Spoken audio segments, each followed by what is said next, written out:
আসসালামু আলাইকুম রহমতুল্লাহি ওবরকাতুহ। সম্মানিত দর্শক, ইরান নিয়ে বিশ্বের উত্তেজনা রীতিমতো তুঙ্গে।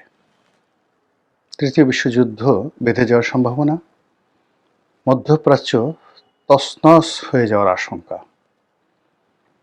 ইরানের যে বর্তমান বিপ্লবী সরকার রয়েছে তাদের অস্তিত্ব হুমকির মুখে, এবং অ্যাট দ্য সেম টাইম যদি সেই ঘটনাটা ঘটে, অর্থাৎ ইরানের উপর যদি আক্রমণ চালানো হয় এবং এই বিপ্লবী সরকারকে যদি হটিয়ে দেওয়া হয়, ইরান তার সর্বশক্তি ইসরায়েলের উপর প্রয়োগ করবে, এবং সেক্ষেত্রে ইসরায়েলের যে নামগন্ধ পৃথিবীর মানচিত্র থেকে মুছে যাবে। রোমানরা যখন সেই চতুর্থ পিউনিকের যুদ্ধের পর পৃথিবীর মানচিত্র থেকে একেবারে কার্থেস নগরীকে ধুয়ে মুছে সাফ করে দিয়েছিল, কোনো অস্তিত্ব ছিল না, ইসরায়েলের অবস্থা তেমনি হবে। একইভাবে চেঙ্গিস খান তার জমানাতে মধ্য এশিয়ার খাওয়ারেজম ডাইনেস্টির সাম্রাজ্যের যে রাজধানী গুরগাঁও, এই গুরগাঁও তখন পৃথিবীর ১ নম্বর কসমোপলিটন শহর ছিল, আজকের নিউ ইয়র্ক বা টোকিওর মতো। পুরো শহরটিকে তিনি মাটির সঙ্গে এমনভাবে মিশিয়ে দিয়েছেন যে এখন পর্যন্ত খুঁজে পাওয়া যাচ্ছে না গুরগাঁও কোথাও ছিল। অথচ সেই গুরগাঁওকে কেন্দ্র করে চারিদিকে, শহরের চারিদিকে ওয়াল ছিল। ধরুন ঢাকা শহরের চারিদিকে গ্রেট ওয়াল, সেই ওয়ালের দৈর্ঘ্য এমন ছিল যে ১২টি ঘোড়া পাশাপাশি সেখান থেকে যেতে পারত, এবং সেটার যে উচ্চতা কত ফিট ছিল সেটা এখনকার যে চায়নার যে গ্রেট ওয়াল, এটাকে দেখলে বুঝতে পারবেন যে এর চেয়েও তাদের উচ্চতা বেশি ছিল।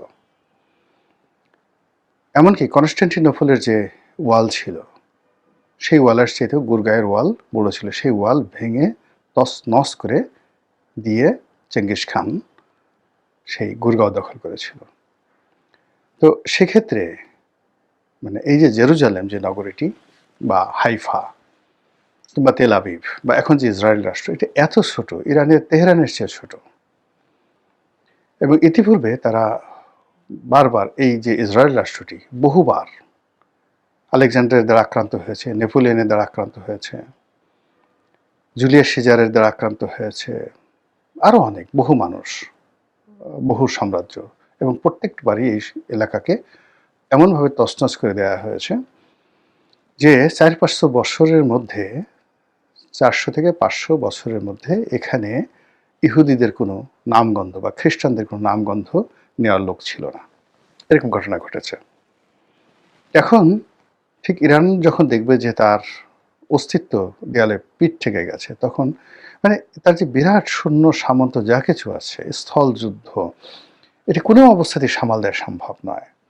সে যদি সোজা মার্চ করে, মানে এটা যে কী একটা অবস্থা হবে, এটা আমি কল্পনাই করতে পারি না। আমি যতটুকু লেখাপড়া করেছি সেই লেখাপড়া দিয়ে পারস্য উপসাগর, যেটিকে বলা হয় সাতিল আরব, সেই সাতিল আরব, এরপর হরমুজ প্রণালী, রেড সি, লোহিত সাগর, পুরো এলাকা রক্তে সয়লাভ হয়ে যাবে। এবং তাদের যে সকল প্রক্সি ওয়ারের যে সকল জায়গাগুলো তারা ইতিমধ্যে, যাকে বলে তারা গত সেই ৩০-৪০ বছর যাবৎ যারা গড়ে তুলেছে, সেটা প্যালেস্টাইন, পশ্চিম তীর, এর বাইরে জর্ডান তারা দখল করে ফেলবে। সব মিলিয়ে মানে যে ইরানের যে অবস্থা, সেই অবস্থাটা আমেরিকা হয়তো বুঝতে পেরেছে। বুঝতে পারার কারণে আমি আজকে যে ভিডিওটা করছি, সেই ভিডিওতে মনে হচ্ছে যে আমেরিকা এই মুহূর্তে ইরান আক্রমণ করতে চাচ্ছে না। তারা একটা নেগোসিয়েশন করছে। এটা ডোনাল্ড ট্রাম্প একটা, যাকে বলা হয়, শর্তযুক্ত কথা বলেছে যে আমরা খবর নিয়ে জেনেছি যে ইরান তাদের দেশে যারা বিক্ষোভকারী তাদেরকে মৃত্যুদণ্ড দেবে না, কাজেই এই মুহূর্তে ইরান আক্রমণ করার প্রয়োজন নেই। অন্যদিকে সৌদি আরব যেটা বলার চেষ্টা করেছে যে তারা আমেরিকাকে অনুমতি দেবে না তাদের ভূমি ব্যবহার করে ইরানে আক্রমণ চালানোর জন্য। এরকম নানা কথাবার্তা হচ্ছে। কাজেই যুদ্ধ, অর্থাৎ আমেরিকা আবার ইরান আক্রমণ করবে, এটা আপাতত বন্ধ হলেও ভবিষ্যতের জন্য বন্ধ হয়নি। আপনাদের মনে আছে যে গতবার যখন আমেরিকা ইরান আক্রমণ করেছিল, ঠিক সেই সময়টিতেও ডোনাল্ড ট্রাম্প বেশ কয়েকবার মানে এলোমেলো কথা বলেছিলেন যে না, ইরান আক্রমণ করবেন না, তিনি বরং ইসরায়েলকে হুমকি দিচ্ছিলেন একটা নেগোসিয়েশন করার জন্য, হামাসের সাথে একটা চুক্তি করার জন্য। সব মিলিয়ে মনে হচ্ছিল হবে না, কিন্তু শেষমেশ দেখা গেল যে ইসরায়েল আক্রমণ করেছে আর আমেরিকাও আক্রমণ করেছে। কিন্তু আমেরিকা যেভাবে আত্মবিশ্বাস নিয়ে আক্রমণ করেছিল, তাদের পরমাণু কেন্দ্রগুলো ধ্বংস করার কথা তারা বলেছিল, বাস্তবে তার 10 ভাগের 1 ভাগও হয়নি। অন্যদিকে ইসরায়েল প্রথম কয়েকটি আক্রমণ খুব স্ট্রংলি করেছিল, কিন্তু পরবর্তীতে তাদের গোলাবারুদ শেষ হয়ে গেছিল, এমনকি আমেরিকার গোলাবারুদ শেষ হয়ে গেছিল। কিন্তু যেভাবে ইরান আক্রমণ চালাচ্ছিল কন্টিনিউয়াসলি, যদি ইসরায়েলের পক্ষ থেকে, আমেরিকার পক্ষ থেকে যদি বন্ধুত্বের আহ্বান না হতো এবং সেখানে যদি অন্যান্য আরব দেশগুলো ইরানকে কনভিন্স না করতো, তাহলে সেই যুদ্ধের পরিণতি কোথায় গিয়ে থামতো বলা যাচ্ছে না। তো এখন আমেরিকা যেটা ওই আগের যে অপমান, বিগত যুদ্ধের যে অপমান বহুবার, অর্থাৎ আমেরিকা ইরানের দ্বারা অন্তত 100 বার গত 40 বছরে অপমানিত হয়েছে, লাঞ্ছিত হয়েছে, তারপরে শেষে তারা অর্থনৈতিকভাবে ক্ষতিগ্রস্ত হয়েছে এবং ক্ষেত্র বিশেষে 2 গালে চপেটাঘাত হয়েছে। ইতিপূর্বে তারা যখন ইরানের বিপ্লব হলো আয়াতুল্লাহ রুহুল খামিনির জামানাতে, তখন ছাত্ররা, তেহরান বিশ্ববিদ্যালয়ের ছাত্ররা সেই মার্কিন দূতাবাস আক্রমণ করে সেই দূতাবাসের কর্মকর্তাদেরকে তারা জিম্মি করলো। এই জিম্মি থেকে উদ্ধার করার জন্য তারা তাদের যে বাহিনী প্রেরণ করেছিল, যে যুদ্ধ প্রচেষ্টা চলেছিল, যে গেরিলা যুদ্ধ করার চেষ্টা করেছিল, বা যে প্যারাট্রুপার দিয়ে তারা সেই আমেরিকান যারা হোস্টেজ ছিলেন তাদেরকে উদ্ধারের পরিকল্পনা করেছিলেন, সেটা এতটা ব্যর্থ হলো যার ফলে আমেরিকা ইরান সরকারের যে টাকা ফ্রিজ করে রেখেছিল সেই টাকা ফেরত দেওয়া ছাড়াও ক্ষতিপূরণ হিসেবে তারা একটা বিরাট অঙ্কের টাকা ইরানকে দিয়েছিল, যেটি ইতিহাসে কন্ট্রা কেলেঙ্কারি হিসেবে অভিহিত। তো কাজেই ইরান এমন একটা রাষ্ট্র, সেই রাষ্ট্রকে ইতিহাসে কেউ কখনো দমিয়ে রাখতে পারেনি। আলেকজান্ডার এখানে বেশ কয়েক বছর ছিলেন। তো তিনি যুদ্ধ করেছেন এবং যে বিখ্যাত গাওগে মেলার যুদ্ধ, সেই যুদ্ধে তৃতীয় দারায়ুসকে তিনি পরাজিত করেছিলেন ওই পর্যন্ত। কিন্তু তিনি সেখানে শাসন ক্ষমতা প্রতিষ্ঠিত করতে পারেননি। উল্টো ইরানের যে রাজধানী ছিল তখন, পারস্যের রাজধানী পার্সিপোলিস, সেটি জ্বালিয়ে দিয়েছিলেন।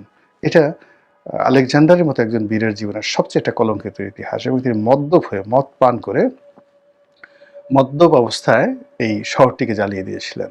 এবং তখন পার্সিপোলিস আলেকজান্ডারের জামানাতে সারা দুনিয়ার 1 নম্বর শহর ছিল। এখন আপনি গিয়ে দেখবেন সেই পার্সিপোলিসের স্ট্রাকচারগুলো রয়ে গেছে। তো তারপর তিনি সেখানে থাকেননি, তিনি ইরান থেকে দ্রুত মিশরে চলে এসেছিলেন, মিশর জয় করেছিলেন এবং মিশর থেকে জেরুজালেম। এরপর আসলে হালাকু খান ইরান জয় করেছিলেন, বাগদাদের পরে ইরান জয় করেছিলেন এবং কিছুদিন পরে দেখা গেল তিনি নিজেই সেই ইরানিয়ান হয়ে গিয়েছিলেন, মুসলমান হয়ে গিয়েছিলেন। তার পরবর্তী বংশধর যারা, এবং তারাই পারস্যের বিখ্যাত ইলখানি বংশ। আরবরা ইরান জয় করেছিল, কিন্তু এটি আরবদের জন্য খুব লাভ হয়নি। মানে এটা খলিফা ওমর রাদিয়াল্লাহু তাআলা আনহুর জামানাতে আবু ওবায়দা, হযরত আবু ওবায়দা ইবনে জাররাহ রহমাতুল্লাহ আলাইহির তার নেতৃত্বে ইরান জয় করা হয়েছিল। কিন্তু এটা মুসলমানদের জীবনে অনেক দুর্ভোগ দুর্দশা সৃষ্টি হয়েছে। যারাই ইরানের সংস্কৃতির কাছে গিয়েছে, তার আরব সংস্কৃতি বাদ দিয়ে ইরানের সংস্কৃতি গ্রহণ করেছে এবং আরবের ভাষার মধ্যে পারস্যের যে সে বিখ্যাত ভাষা যেভাবে ঢুকে গিয়েছে, এবং সেখানে পারস্যের যে আধিপত্য, এই আধিপত্য এবং শিয়া ইজম এবং গ্লোবাল রাজনীতিতে উমাইয়াদের সাথে, ফাতিমিদের সঙ্গে, তারপর আব্বাসীয়দের সঙ্গে, এমনকি মুর ডাইনেস্টি, স্পেনের যে মুর ডাইনেস্টি, তো সেখানে গিয়ে ইরানিয়ান পলিটিশিয়ান যারা আছে তারা যে সকল রয়্যাল পোর্টফোলিওগুলো তারা ধারণ করার পরে তারা বেসিক্যালি 4 থেকে 5টি ডাইনেস্টি ওই মুহূর্তে, যেমন ধরুন তুরস্কের Ottoman dynasty, Khwarazm dynasty, Moor dynasty স্পেনের, আব্বাসীয় খিলাফত, ফাতিমীয় খিলাফত মিশরে, এই প্রত্যেকটা royal court basically operated, control and dominated by the Persian elites. এই হলো পারস্য।